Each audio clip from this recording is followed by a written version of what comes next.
नमस्कार मित्रांनो, राज्यातील सर्व माध्यमांच्या व सर्व व्यवस्थापनांच्या शाळांकरिता मुख्यमंत्री माझी शाळा सुंदर शाळा टप्पा क्रमांक 2 हे अभियान राबविण्याबाबत आपण बघत आहोत न्यू एज्युकेशन यूट्यूब चॅनल. आपले सर्वांचे मनपूर्वक स्वागत आहे.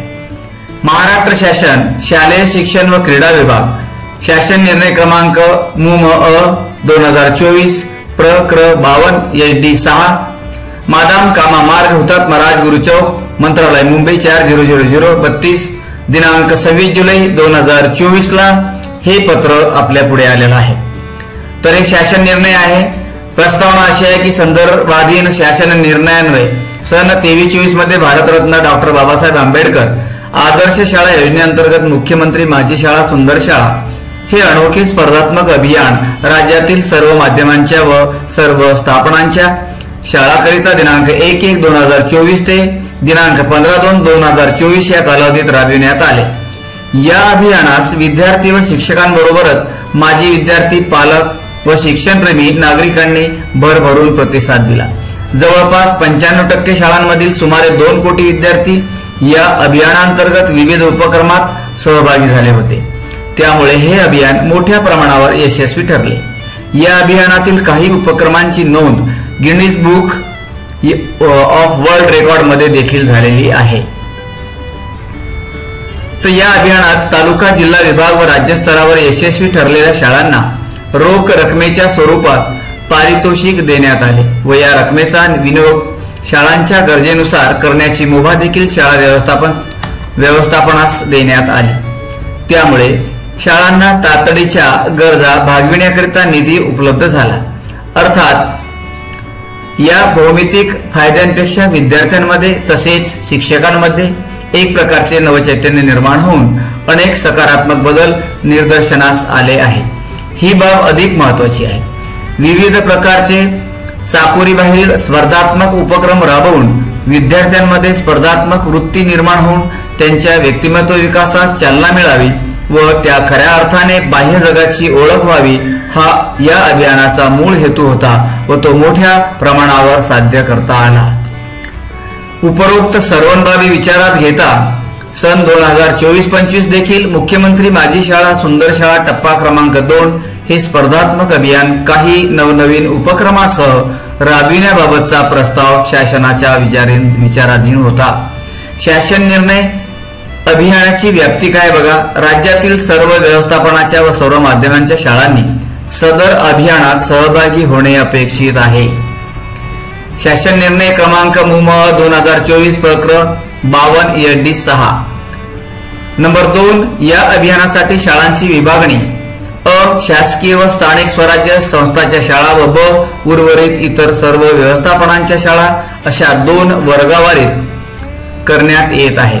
याचा अर्थ प्राथमिक स्तरापासून राज्य स्तरापर्यंत शासकीय व स्थानिक स्वराज्य संस्थांच्या शाळा उर्वरित इतर सर्व व्यवस्थापनांच्या शाळांशी स्पर्धा करणार नाहीत. प्रत्येक स्तरावरील विजेता या दोन्ही वर्गवारीसाठी स्वतंत्रपणे निवडण्यात येईल. नंबर 3 सदर अभियान अ बृहमुंबई महानगरपालिका कार्यक्षेत्र, ब वर्ग अ व वर्ग ब च्या महानगरपालिकांच्या कार्यक्षेत्र तसेच क उर्वरित महाराष्ट्र अशा स्तरांवर खालील प्रमाणे राबविण्यात येते. या ठिकाणी हा डायग्राम आहे, आपण काळजीपूर्वक बघावा. बृहमुंबई महानगरपालिका कार्यक्षेत्रातील शाळा आहेत. त्यानंतर वर्ग अ व ब च्या महानगरपालिकामध्ये कार्यक्षेत्रातील शाळा ह्या येतील आणि उर्वरित महाराष्ट्र कार्यक्षेत्रातील शाळा ह्या येतील. तर आपण हे काळजीपूर्वक नीट बघावं. त्यानंतर अभियानाची उद्दिष्टे काय असणार आहेत बघा. 1 शैक्षणिक गुणवत्तेबरोबरच आरोग्य, स्वच्छता, पर्यावरण, क्रीडा इत्यादी घटकांबाबत जागृती करून विद्यार्थ्यांच्या व्यक्तिमत्व विकासास चालना देणे. शासनाच्या ध्येय धोरणाशी सुसंगत अशा शालेय प्रशासनाच्या बळकटीकरणास चालना देणे. शालेय शिक्षणाच्या दृष्टिकोनातून सर्वाधिक महत्त्वपूर्ण असलेल्या शैक्षणिक संपादनूक या घटकांच्या वृद्धीस प्रोत्साहन देणे. या अभियानाचा कालावधी बघा काय आहे. तर दिनांक 29 जुलै ते दिनांक 4 ऑगस्ट 2024 हा कालावधी अभियानाच्या पूर्वतयारीसाठी असेल आणि या कालावधीत अभियानाची माहिती राज्यातील सर्व शाळांमध्ये पोहोचेल याची दक्षता आयुक्त शिक्षण यांच्या मार्गदर्शनानुसार विभागाच्या अधिकाधिक क्षेत्रीय कार्यालयाने घ्यावी। सर्व शाळांनी या अभियानात सहभागी होण्यासाठी नोंदणी करावी आणि याबाबत सर्वतोपरी प्रयत्न या कालावधीत करण्यात यावेत। दिनांक 5 ऑगस्ट 2024 रोजी औपचारिक कार्यक्रमाद्वारे अभियानाची सुरुवात होईल व हे अभियान 1 महिना कालावधीसाठी असेल। दिनांक 4 सप्टेंबर 2024 रोजी अभियानाचा कालावधी पूर्ण होईल। ही बाब लक्षात घेणे अत्यंत महत्त्वाचे आहे। 5 ऑगस्ट 2024 औपचारिक कार्यक्रमाद्वारे अभियानाची सुरुवात आणि दिनांक 4 सप्टेंबर 2024 रोजी अभियानाचा कालावधी पूर्ण होईल। नंबर 3 चा पॉइंट आहे बघा, 5 सप्टेंबर 2024 ते 15 सप्टेंबर 2024 या कालावधीत मूल्यांकनाची प्रक्रिया पार पाडण्यात यावी। हा मुद्दा अत्यंत महत्त्वाचा आहे। त्यानंतरच्या सुयोग्य दिनांकास या अभियानाचा राज्यस्तरीय पारितोषिक वितरण समारंभ संपन्न होईल, जसे की मागच्या वेळेस झालं। अभियानाचे स्वरूप काय असेल बघा, 4.1 अभियानात सहभागी होऊन एकमेकांशी स्पर्धा करणाऱ्या शाळांना खालील प्रमाणे गुणांकन देण्यात येईल। त्यामध्ये अ पायाभूत सुविधा 33 गुण असतील, ब शासन ध्येय धोरण अंमलबजावणी याच्यासाठी 74 गुण असेल आणि शैक्षणिक संपादनूक याच्यासाठी 43 गुण असेल। तर हे गुणांकन आहे। यामध्ये पायाभूत सुविधामध्ये बघा, यामध्ये निकष आणि गुणांकन कशा प्रकारचे आहेत आपल्याला या ठिकाणी समजेलच बघा। तर आपण हे निकष काळजीपूर्वक वाचायचे आहेत आणि दिलेले जे गुणांकन आहे हे सुद्धा आपण काळजीपूर्वक घ्यायचे आणि संपूर्ण कमाल गुण या ठिकाणी दिलेले आहेत।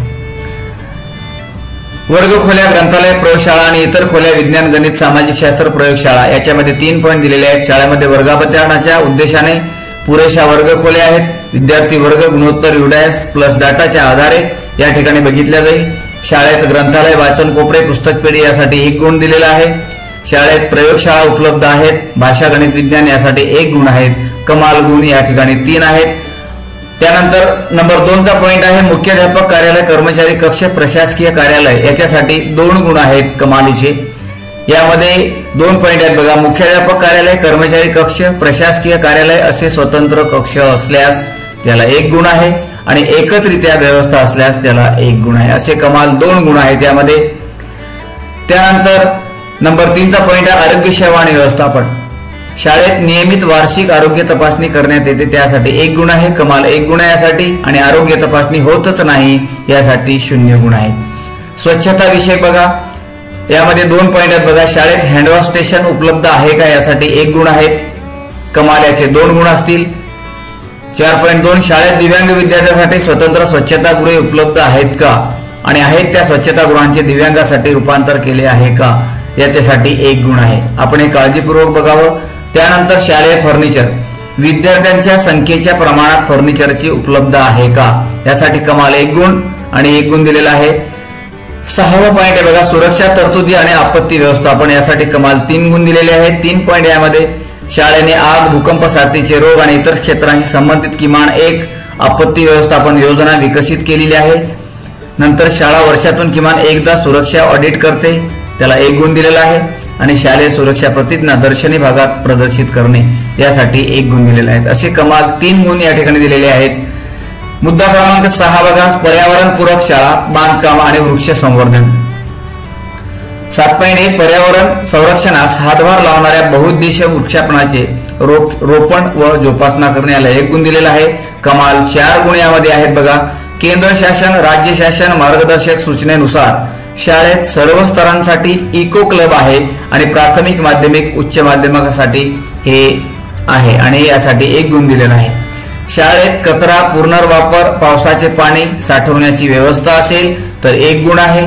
सोलर पॅनलची व्यवस्था असेल तर 1 गुण आहे। तर या शिक्षण सप्ताहामध्ये बरेचसे मुद्दे आपण यामध्ये हाताळलेले आहेत। यामध्ये 8वा मुद्दा आहे क्रीडांगण आणि क्रीडा सुविधा। संरचित मैदान व खेळाचे साहित्य उपलब्धता जर असेल तर त्याला 1 गुण आहे, कमाल याला 1 गुण आहे। नंतर मुद्दा क्रमांक 9 आहे ICT पायाभूत सुविधा, यासाठी कमाल 3 गुण आहेत आणि यामध्ये 3 पॉइंट आहेत बघा। शाळेत अध्ययन अध्यापनासाठी वर्गात किमान 1 स्मार्ट डिजिटल बोर्ड, प्रोजेक्टर, डेस्कटॉपची सुविधा आहे, याला 1 गुण दिलेला आहे। शाळेत कार्यरत इंटरनेट सुविधा, वायफाय सुविधा उपलब्ध आहे यासाठी 1 गुण आहे. प्रयोगशाळेत ICT प्रयोगशाळा आहे याच्यासाठी 1 गुण दिलेला आहे. असे कमाल 3 गुण यामध्ये दिलेले आहेत. मुद्दा क्रमांक 10 बघा, शैक्षणिक साधन सामुग्री दृक श्राव्य साधन. यामध्ये काय येते बघा, शाळेत अध्ययन अध्यापनासाठी किमान 50% शिक्षकांनी विनामूल्य अल्प किमतीचे मूलभूत शैक्षणिक साहित्य किंवा साधने तयार केली असतील तर त्याला 1 गुण आहे. कमाल याला 3 गुण आहेत. 3 पॉइंट असल्यामुळे आधुनिक अध्यापन तंत्रे, अध्यापनशास्त्र, कृतीयुक्त अध्ययनासाठी उपदेशात्मक साधनांचा वापर आणि ICT प्रकल्प आधारित शिक्षण इत्यादी वापर जर करत असतील तर त्याच्यासाठी 1 गुण आहे.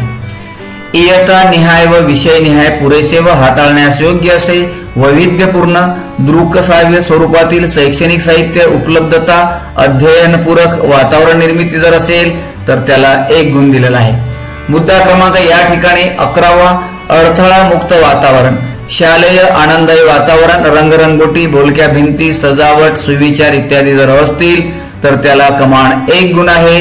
आणि कमाल याच्यासाठी 1 गुण आहे. 4 पॉइंट मध्ये अडथळा मुक्त वातावरण, शाळेला पक्की संरक्षण भिंत याच्यासाठी 1 गुण असेल. शाळेने वर्गनिहाय साध्य करावयाच्या अध्ययन निष्पत्ती प्रदर्शित केल्या आहेत त्याच्यासाठी 1 गुण आहे. वर्ग सजावट जर केलेली असेल तर त्याच्यासाठी 1 गुण आहेत. कमाल असे 4 गुण यामध्ये दिलेले आहेत बघा. त्यानंतर परसबाग 12वा मुद्दा आहे, परसबाग विकास व उपयुक्तता. कमाल याच्यासाठी 5 गुण आहेत. तर बघा 12.1 शालेय आवारात परसबागीची निर्मिती व त्यातील भाजीपाला रोज पोषण आहारात उपयोगात आणला जात असेल तर त्याला 3 गुण आहेत बघा. आणि परसबाग आहे पण भाजीपाला वापर संवर्धन केले जाते याच्यासाठी 2 गुण आहेत. परसबाग उपलब्ध नसेल तर त्यांना 0 गुण मिळतील. लक्षात घ्या मित्रांनो, आपण ह्या बऱ्याच गोष्टी म्हणजे सर्वच गोष्टी या शिक्षण सप्ताहामध्ये राबविलेल्या आहेत. विद्यार्थी 13वा मुद्दा आहे, विद्यार्थी लाभाच्या विविध योजनांबाबत केलेली जनजागृती, शाळेच्या दर्शनी भागात लावलेल्या फ्लेक्स, माहिती पुस्तिका, घडीपत्रिका, लोकसेवा, हमीमधील सेवा आणि माहिती अधिकार इत्यादी याच्यासाठी 1 गुण आहे. 13.1 शाळेच्या दर्शनी भागात फ्लेक्स, माहिती पुस्तिका, घडीपत्रिका, लोकसेवा, हमीमधील सेवा, माहिती अधिकार इत्यादी लावले आहे का? जर असेल तर त्याच्यासाठी कमाल 1 गुण आणि किमान 1 गुण या ठिकाणी दिलेले आहेत. असे तर जे पायाभूत सुविधा आहे त्याच्यासाठी 33 गुण आहेत. नंतर आहे ब शासन ध्येय धोरण अंमलबजावणी याच्यासाठी 74 गुण आहेत बघा. यामध्ये निकष या ठिकाणी दिलेले आहेत आणि कमाल गुण आणि किमान गुण या ठिकाणी दिलेले आहेत बघा. आधार, वैधता, सरळ प्रणाली उपयोग, माहिती अद्ययावतीकरण, UDAS प्रणाली, वरील नोंदी, शिक्षक, शिक्षकेतर कर्मचारी, छायाचित्र, सहभाग. त्यानंतर आधार, वैधता 100%, विद्यार्थ्याचे पूर्ण आहे का यासाठी 3 गुण आहेत. सरळ प्रणाली उपयोग तसेच माहिती अद्ययावतीकरण याच्यासाठी 3 गुण आहेत.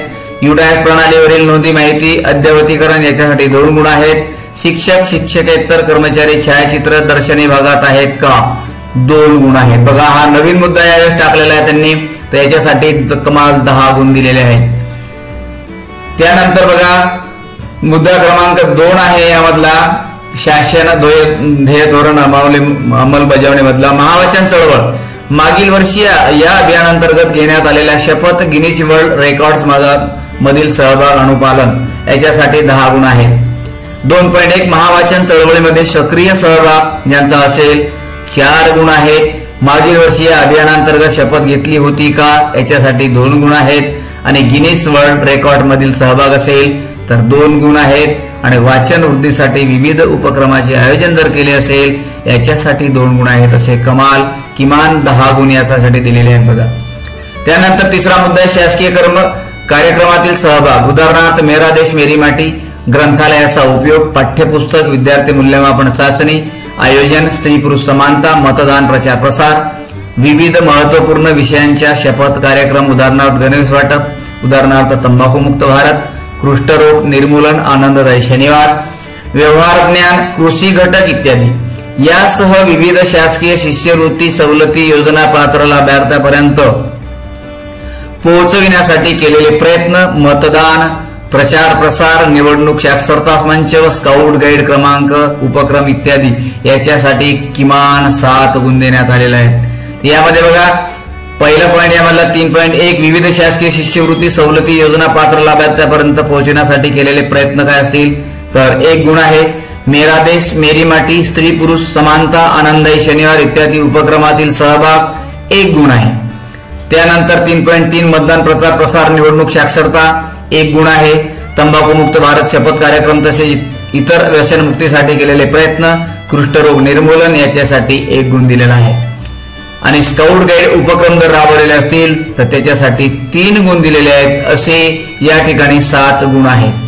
त्यानंतर मुद्दा क्रमांक 4 आहे समिती विविध स्तर, शिक्षक पालक संघ, माता पालक संघ, शिक्षक शाळा सुधारणा, शाळा व्यवस्थापन समिती, शाळा व्यवस्थापन विकास समिती, शाळा विकास आराखडा, तक्रार निवारण यंत्रणा, अन्य महत्वाच्या समिती कामकाज, CSR करिता केलेले प्रयत्न, दिव्यांग विद्यार्थ्यांच्या प्रगतीचे धोरण याच्यासाठी कमाल 5 गुण दिलेले आहेत. 4.1 शिक्षक पालक संघ, माता पालक संघ, शिक्षक शाळा सुधार, शाळा व्यवस्थापन समिती, शाळा व्यवस्थापन समिती विकास याच्यासाठी 1 गुण आहे. शाळा विकास आराखडा असेल 1 गुण आहे. तक्रार निवारणासाठी 1 गुण आहे. दिव्यांग विद्यार्थ्यांच्या प्रगतीचे धोरण, विविध सुविधा उपलब्ध करून देण्यासाठी 1 गुण या ठिकाणी दिलेले आहे.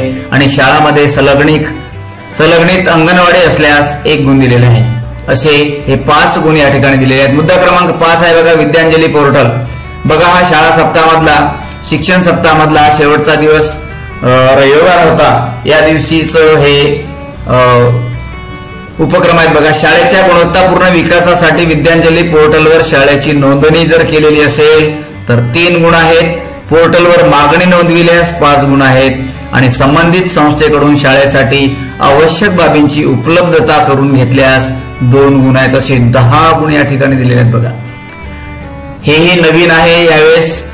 त्यानंतर शासकीय यंत्रणेत सर्व माहिती अचूक विविध वेळेत सादर करणे हा मुद्दा सुद्धा या ठिकाणी नवीन आहे.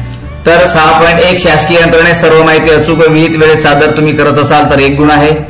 समग्र प्रगती पुस्तक HPC ची प्रभावी अंमलबजावणी करत असाल तर यासाठी 5 गुण आहेत.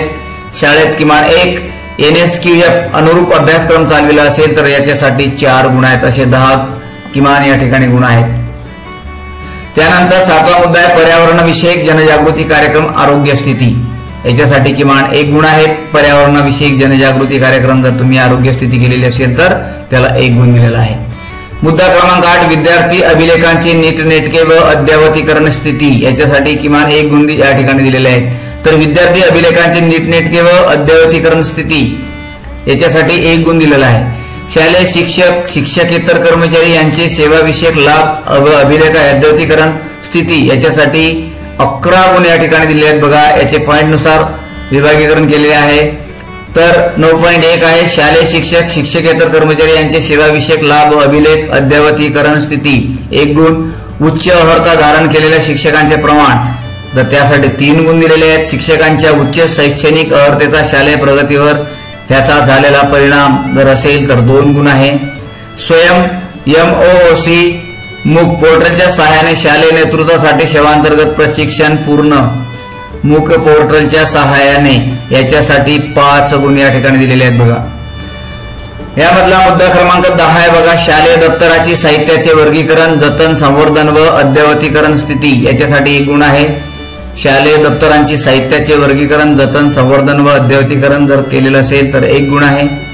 आणि 11वा मुद्दा आहे शालेय परिसराचा विद्यार्थी क्षमता विकासाकरिता उपयोग काय होतो याच्यासाठी कमाल 1 गुण.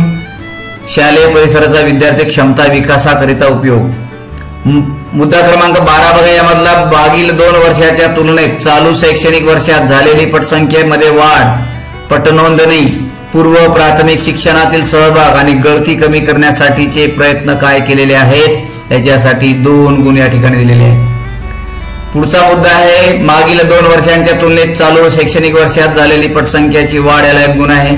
पटनोंदणी पूर्व प्राथमिक शिक्षणातील सहभाग जर झाला असेल गळती कमी करण्यासाठी जे तुम्ही प्रयत्न केला असाल तर 1 गुण आहे मध्ये. 13वा मुद्दा आहे रजेवर व रिक्त असलेल्या शिक्षक पदांचा कार्यभार विभागणी व अंमलबजावणी कशी करतात त्याच्यासाठी 1 गुण आहे. रजेवर व रिक्त असलेल्या शिक्षक पदांचा कार्यभार विभागणी व अंमलबजावणी कशी केली जाते याच्यासाठी 1 गुण दिलेला आहे. पात्र विद्यार्थी लाभार्थ्यांची शिष्यवृत्ती सवलत योजनाबाबतची सद्यस्थिती मुद्दा क्रमांक 14 याच्यासाठी 1 गुण दिलेला आहे.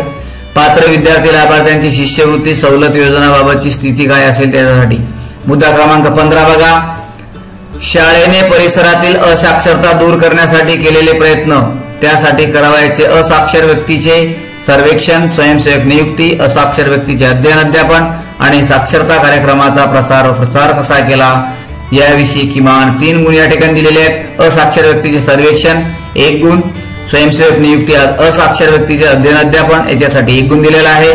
साक्षरता कार्यक्रमाचा प्रचार करण्यासाठी 1 गुण, असे एकूण अंमलबजावणीसाठी 74 गुण या ठिकाणी दिलेले आहेत.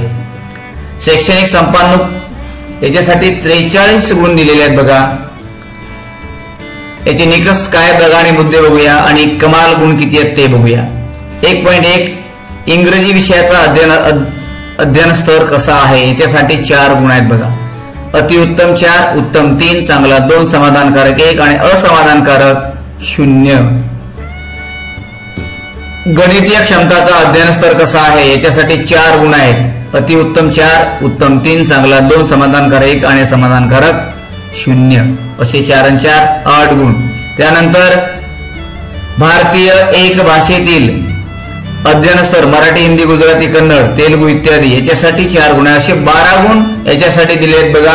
मुद्दा क्रमांक 1 शैक्षणिक संपादक मधला आहे. दुसरा मुद्दा क्रमांक आहे 5वी 8वी शिष्यवृत्ती लाभार्थी उत्तीर्ण NMMS मधील उत्तीर्ण विद्यार्थी संख्या 2 किंवा त्यापेक्षा जास्त असेल तर 2 गुण. 2.1 5वी व 8वी शिष्यवृत्ती लाभार्थी उत्तीर्ण असेल तर 1 गुण.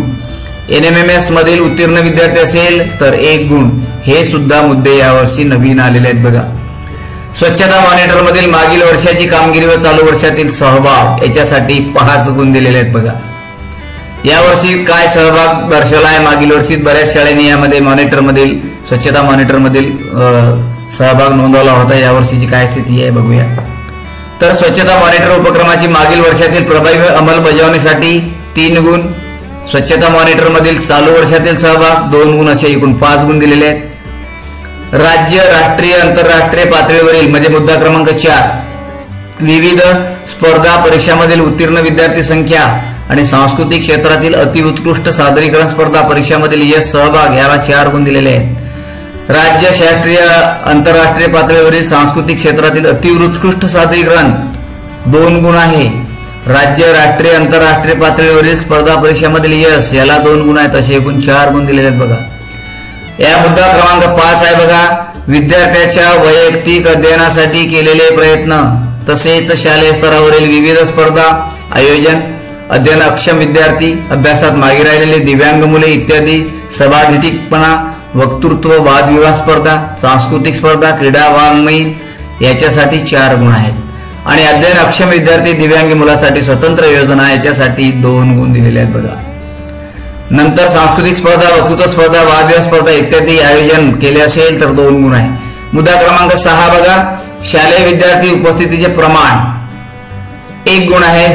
शालेय विद्यार्थी उपस्थिती प्रमाण 90% जास्त असेल तर 1 गुण आहे. ऐतिहासिक वास्तू जतन, वैज्ञानिक दृष्टिकोन, राष्ट्रीय शैक्षणिक धोरण 2020 मधील उद्दिष्टे प्राप्ती करिताचे प्रयत्न आणि यश याच्यासाठी किमान 2 गुण दिलेले आहेत. ऐतिहासिक वास्तू जतन, भारतीय सांस्कृतिक वारशाचे जतन याच्यासाठी 1 गुण. वैज्ञानिक दृष्टिकोन वृद्धिंगत करण्यासाठी केलेले प्रयत्न याच्यासाठी 1 गुण, असे 2 गुण दिलेले आहेत. मुद्दा क्रमांक 8 आहे बघा, विद्यार्थ्याच्या भाषाविषयक क्षमताविषयीची स्थिती. भाषण क्षमता कशी आहे विद्यार्थ्याची, त्याला 1 गुण आहे. वाचन क्षमता कशी आहे त्याबद्दल 1 गुण आहे. लेखन क्षमता याला 1 गुण आहे आणि गणितीय क्रिया याच्यासाठी 1 गुण आहे. हे सुद्धा यावर्षी नवीन मुद्दे टाकलेले आहेत, याला एकूण 4 गुण आहेत बघा. क्रीडा क्षेत्रातील नैपुण्य बघा, पुरस्कार तालुका, जिल्हा, विभाग, राज्य, राष्ट्रीय, आंतरराष्ट्रीय याच्यासाठी विभाग स्तर, तालुका स्तर, जिल्हा स्तर, राष्ट्रीय स्तर आणि आंतरराष्ट्रीय स्तरासाठी प्रत्येकी 1 गुण, असे 5 गुण या ठिकाणी दिलेले आहेत. हे सुद्धा या ठिकाणी मुद्दे दिलेले आहेत. मुद्दा क्रमांक 10 बघा, इयत्तानिहाय शाळेतील सर्व विद्यार्थ्यांची मागील वर्षातील अध्ययन संपादन पातळी स्तर तसेच इयत्ता 10वी 12वी इत्यादी 5वी 8वी अनुत्तीर्ण विद्यार्थ्यांना शिक्षण प्रवाहात टिकून ठेवण्यासाठी केलेले प्रयत्न याच्यासाठी 2 गुण आहेत. यामधला मुद्दा क्रमांक 10.1 आहे बघा, मागील वर्षातील अध्ययन संपादन पातळी 70% स्तर असेल तर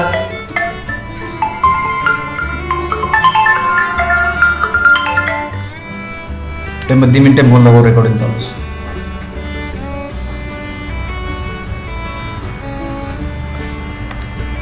तर 10.1 मागील वर्षातील अध्ययन संपादक पातळी 70% असेल तर 1 गुण. 5वी आठवी अतिउन्नत विद्यार्थ्यांना शिक्षण प्रवाहात टिकून ठेवण्यासाठी केलेले प्रयत्न उपचारात्मक अध्ययन यासाठी 1 गुण आहे. बघा यामधला हा जो दिव्यांगासाठी 11.1 मुद्दा आहे. दिव्यांग कल्याण शिष्यवृत्ती, अल्पसंख्याक मॅट्रिक पूर्व शिष्यवृत्ती, कनिष्ठ महाविद्यालय विद्यार्थ्यांसाठी खुली गुणवत्ता शिष्यवृत्ती, आर्थिकदृष्ट्या मागासलेल्या विद्यार्थ्यांना गुणवत्ता शिष्यवृत्ती, भाषा विकास, संस्कृत शिक्षण, माध्यमिक शाळांसाठी भारत सरकारची शिष्यवृत्ती, राजीव गांधी विद्यार्थ्याची अपघात सानुग्रह अनुदान योजना, दुष्काळग्रस्त भागातील विद्यार्थ्यांना परीक्षा फी माफी प्रतिपूर्ती योजना, जिल्हा बाल भवन योजना, पीटीसी एसटीसी, माजी सैनिकांच्या मुलांना शैक्षणिक सवलत, समाज कल्याण विभागाकडून राबविण्यात येणाऱ्या योजना, इतर मागास बहुजन कल्याण विभागामार्फत राबविण्यात येणाऱ्या योजना, बार्टी सारथी आदिवासी विकास विभाग इत्यादी शिष्यवृत्ती योजनांचा विद्यार्थ्यांना मिळालेला लाभ असे एकूण यासाठी 43 गुण म्हणजे एकूण अ प्लस ब प्लस क साठी 150 गुण किमान या ठिकाणी ठेवलेले आहेत. बघा तर उपरोक्त अ ब व क येथे नमूद उपक्रमापैकी कोणते उपक्रम अभियान कालावधीत राबविणे आवश्यक आहे व कोणत्या उपक्रमाचे गुणांकन मागील शैक्षणिक वर्षाच्या कामकाजावर अवलंबून असेल याचा सविस्तर सूचना आयुक्त शिक्षण यांच्या कार्यालयाकडून यथोचित वेळी निर्गमित करण्यात येतील. यामध्ये 4.2 मुद्दा आहे. अभियानात सहभागी शाळांच्या कामगिरीच्या आधारे मूल्यांकन, बृहन्मुंबई महानगरपालिका कार्यक्षेत्र यासाठी आपण हे सविस्तर वाचून घ्यायचं आहे. पदनाम कार्यालय कोण असतील यासाठी पहिल्या, दुसऱ्या व तिसऱ्या क्रमांकासाठी निवड करण्यासाठी खालीलप्रमाणे मूल्यांकन समिती असेल. ही मूल्यांकन समिती नंतर वर्ग अ व ब च्या महानगरपालिकांचे कार्यक्षेत्र याच्यासाठी ही समिती मूल्यांकन समिती असेल. पदनाम कार्यालय आपण सुव्यवस्थित वाचून घ्यायचं आहे. नंतर उर्वरित महाराष्ट्र कार्यक्षेत्र तालुका स्तरावरील मूल्यांकनाचे कार्यक्षेत्र हे सुद्धा आपण नीट प्राथमिक स्तर तालुका स्तर 2 पद्धतीने पार पाडण्यात येईल. प्राथमिक स्तरावर केंद्रीय पातळीवरील तर तालुका स्तरावर तालुका पातळीवरील मूल्यांकनाचे कार्य करण्यात येईल. या ठिकाणी प्राथमिक स्तरावरील मूल्यांकन समिती केंद्र प्रमुख, नंतर स्थानिक स्वराज्य संस्थेच्या प्राथमिक उच्च प्राथमिक शाळेचे मुख्याध्यापक असतील, खाजगी अनुदानित संस्थेच्या माध्यमिक शाळेचे मुख्याध्यापक असतील अशी ही समिती असेल. आणि संबंधित गट विकास अधिकारी त्या तालुक्यातील सर्व व्यवस्थापनाच्या शाळांचे मूल्यांकन करण्यासाठी केंद्र प्रमुख व मुख्याध्यापक यांचा वरील प्रमाणे गट निश्चित करतील. असा गट निश्चित करताना केंद्र प्रमुख व मुख्याध्यापक यांच्या अधीनस्थ असलेल्या कार्यक्षेत्रात यांचा मूल्यांकन करता येणार नाही. आणि थोडक्यात गट विकास अधिकाऱ्यांना, केंद्र प्रमुखांना व मुख्याध्यापकांना यांच्या अधीनस्थ असलेल्या क्षेत्राशिवाय इतर क्षेत्रासाठी मूल्यांकनाची जबाबदारी द्यावी लागेल.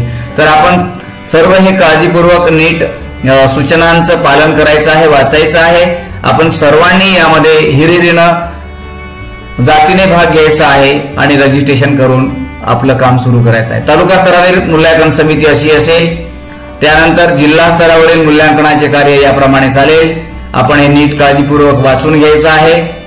त्यानंतर विभाग स्तरावरील मूल्यांकनाचे कार्य याप्रमाणे होईल. आपण हे सुद्धा काळजीपूर्वक वाचून घ्यावं, व्हिडिओला पॉज करावं. व्हिडिओ मोठं होत असल्यामुळे, खूप लांब होत असल्यामुळे मी हे कमी करत आहे. त्यानंतर राज्य स्तरावरील मूल्यांकनाचे कार्य याप्रमाणे होईल आणि पदनाम कार्यालय आणि ही समिती मूल्यांकन समिती अशी असेल.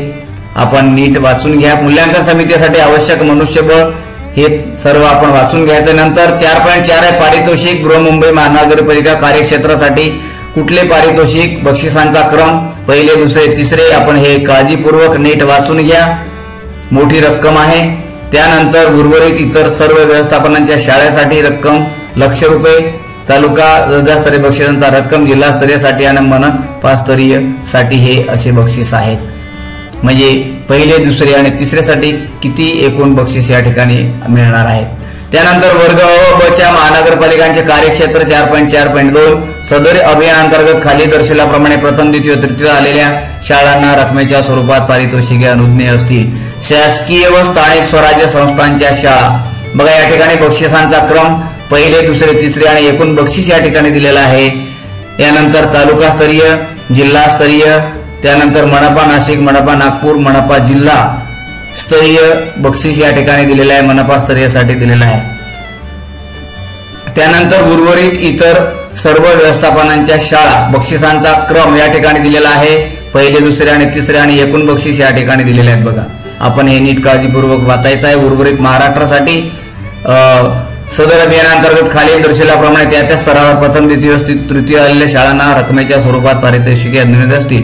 शासकीय व स्थानिक स्वराज्य संस्थांच्या शाळा याच्यासाठी बघा, पहिले, दुसरे आणि तिसरे तालुकास्तरीय, त्यानंतर जिल्हास्तरीय, विभागस्तरीय हे बक्षीस असतील। त्याच्यानंतर उर्वरित इतर सर्व व्यवस्थापनांच्या शाळेसाठी हे बक्षिसांचं स्वरूप असेल। पहिले, दुसरे, तिसरे तालुकास्तरीय, जिल्हास्तरीय आणि विभागस्तरीय। त्यानंतर राज्यस्तरीय पारितोषिक शासकीय व स्थानिक स्वराज्य संस्थांच्या शाळा यांच्यासाठी हे बक्षीस आहे। बक्षिसाची रक्कम आहे पहिले 51, दुसरे 31 आणि तिसरे बघा हे 2100 रुपयामध्ये आहेत आणि त्यामुळे हे लक्ष रुपयामध्ये आहेत एकूण बक्षीस। उर्वरित इतर सर्व व्यवस्थापनांच्या शाळेसाठी बक्षीस बघा, बक्षिसाची रक्कम पहिले, दुसरे आणि तिसरे। पारितोषिकांची एकूण रक्कम रुपये बघा या ठिकाणी किती लक्ष आहेत, 7382 लक्ष या ठिकाणी एवढी पारितोषिकांची रक्कम आहे। वरच्या स्तरावर पारितोषिकांसाठी पात्र ठरलेल्या शाळेस खालच्या स्तरावरील पारितोषिक अनुज्ञेय असणार नाही बघा। या ठिकाणी अभियानाचा इतर अपेक्षित खर्च आहे बघा। अभियानांतर्गत शाळांच्या मूल्यांकनासाठी साधन सामग्री जसे प्रश्नावलीची छपाई, स्टेशनरी, मूल्यांकनासाठी मदतनीस या ठिकाणी एवढी रक्कम लक्ष रुपयामध्ये आहे।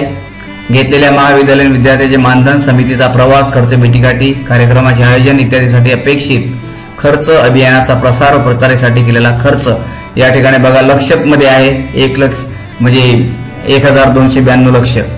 या ठिकाणी हे सर्व सूचना आपण वाचून घ्यायच्या आहेत नीट काळजीपूर्वक। स्तरनिहाय व वर्गनिहाय प्रत्यक्ष स्पर्धा कशी या ठिकाणी घेतल्या जाईल। या ठिकाणी 4.2 वर्ग व बच्या महानगरपालिकेचे कार्यक्षेत्र काय असेल, या ठिकाणी बक्षिसाचं स्वरूप सुद्धा या ठिकाणी दिलेलं आहे। त्यानंतर 4.5.3 उर्वरित महाराष्ट्रासाठी कार्यक्षेत्र काय असेल हे आपण नीट काळजीपूर्वक याचं वाचन करून घ्यायचं आहे।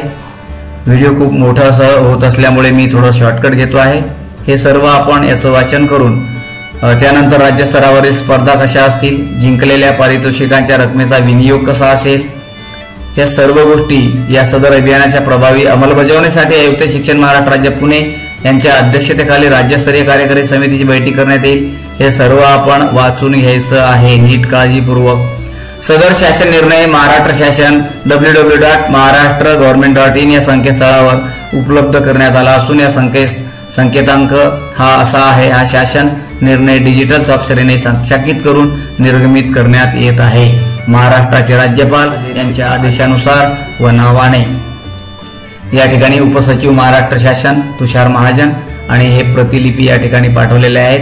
तर हा व्हिडिओ खूप मोठा झालेला आहे, तर आपण हा सर्व व्हिडिओ पाहिल्याबद्दल सर्व मित्रांचे खूप खूप धन्यवाद। आपण काळजीपूर्वक याचं वाचन करायचं आहे आणि अंमलबजावणी करायची आहे। तोपर्यंत धन्यवाद मित्रांनो।